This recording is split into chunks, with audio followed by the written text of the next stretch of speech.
بسم اللہ الرحمن الرحیم۔ السلام علیکم۔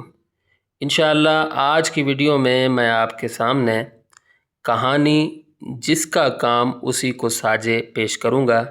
یہ کہانی اردو قواعد و انشاء یعنی اردو گرامر 9ویں جماعت پنجاب بورڈ کا حصہ ہے۔ اردو قواعد و انشاء کی کتاب میں بھی اسی عنوان کے تحت کہانی لکھی ہوئی تھی، لیکن وہ کہانی بڑی تھی اور تھوڑی مشکل تھی، تو میں نے اس کہانی کو اپنے انداز میں مختصر اور نہایت آسان سے بنایا ہے تاکہ طلباء کے لیے آسانی ہو۔ تو آئیے ویڈیو شروع کرتے ہیں۔ جس کا کام اسی کو ساجے۔ عدنان صاحب 9ویں جماعت کے طلباء کو اردو پڑھا رہے تھے۔ بچے بڑے غور سے ان کا لیکچر سن رہے تھے۔ یکا یک فاضل چپڑاسی آ گیا۔ اس نے عدنان صاحب کو مخاطب کر کے کہا، سر آپ کو ہیڈ ماسٹر صاحب بلا رہے ہیں۔ عدنان صاحب ہیڈ ماسٹر صاحب کے دفتر کی طرف چل دیے۔ کلاس خالی ہو گئی۔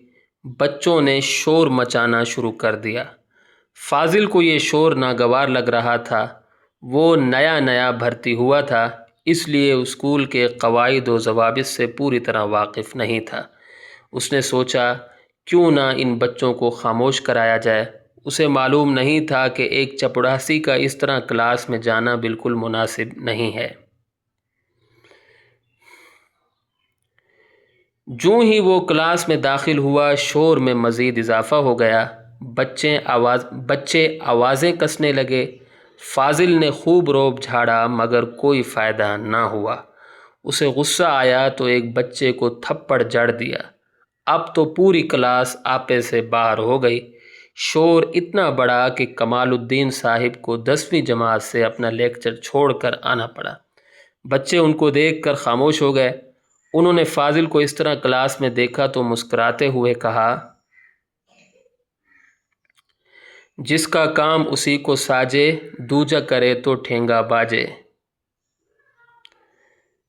فاضل شرمندہ ہو گیا اور کلاس سے باہر چلا گیا۔ تو یہاں آ کر ہماری ویڈیو اختتام کو پہنچتی ہے۔ امید کرتا ہوں کہ آپ کو میری یہ کاوش پسند آئی ہوگی۔ اگلی ویڈیو تک کے لیے مجھے اجازت دیں۔